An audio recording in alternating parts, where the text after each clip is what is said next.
Bo'pti, xotin yaxshi o'tir. O'zingni ehtiyot qil. Mayli, yaxshi ishlab oling dadasi. Juda gaplashasizlar-da o'zi. Xavotir olganlardan telefon qilibdilar-da, opajon.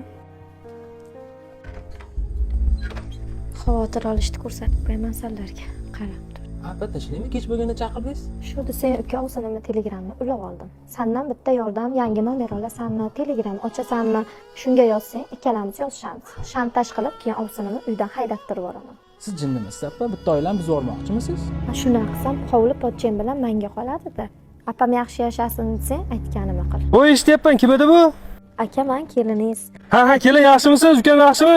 Ishim zarurroq edi, tezroq gapiring. Shu ovsinimni bir tekshirib qo'yasizmi deyman-da. Kecha kun telegramdan menga ulagandilar. Bir ikkita narsalarga ko'zim tushib qoldi.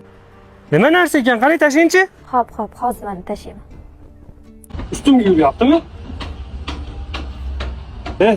Narsalaringni yig'ishtirganda uyimni bo'shatib qo'y. Kelin xonasini ko'rsat. Kim bilan gaplashyapsan sen? Ozgina masofa, musofirlik bu sabr uchun berilgan, erining ustiga xiyonat qilish uchun emas. Mayli, siz menga bas, boshqalarga ishonarkansiz. Men qo'rqmayman, Xudoning oldida yuzim yorug'.